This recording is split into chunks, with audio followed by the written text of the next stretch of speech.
a big moment in the game that was missed was a penalty that I believe for Napoli should have been given as a penalty against the great Rafael Leao. Because in my opinion, when I look at that, he This did is the catch one with Chucky Lozano, yeah?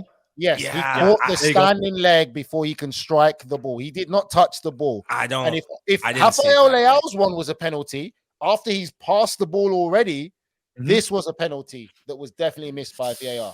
Yeah, I didn't see it that way, because that would have been such a harsh penalty to give. It was just millimeters. Rafael Leao one wasn't a harsh penalty?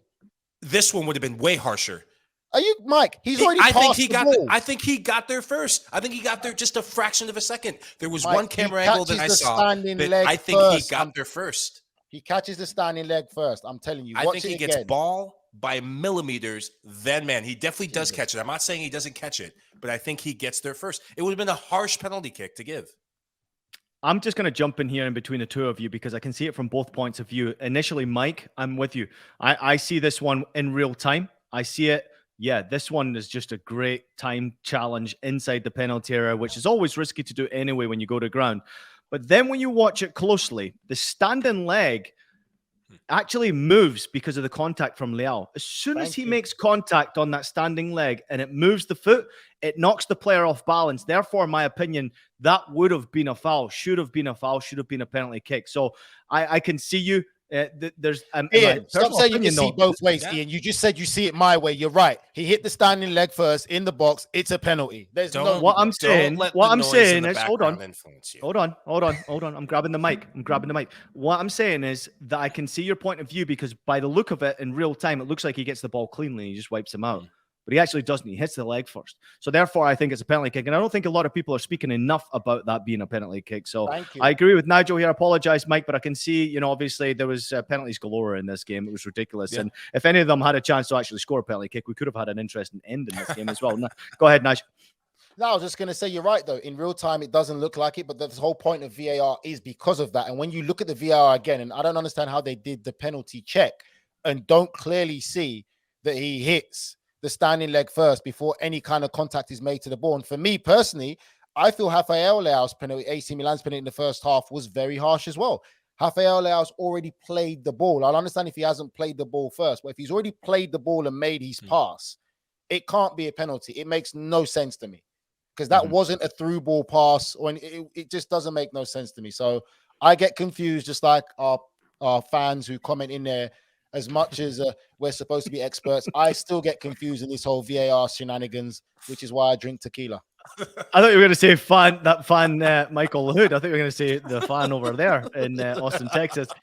Shout out to our AC Milan fans out there who are obviously enjoying what they just witnessed there with AC Milan. And congratulations to you as well. BX Gunner 81, Forza Milan, Ali A jumping in and saying AC Milan is UCL heritage. I mean, it's very, very hard to disagree with that and the way that they performed there. Mir Safayet Ramana Bir, he's saying it's Rafael Leao. We are getting out the 8th Champions League trophy this time around. Forza Milan, Forza Rossoneri. Shout out to you as well. Thank you so much for jumping in the comments, and we appreciate everybody out there. But just real quickly before we do go to break, because James is on the other side, quick applause for what Napoli did here, Mike. Mike, just let us know. I mean, what Napoli did this season, obviously sensational to get to this point. Nobody expected it.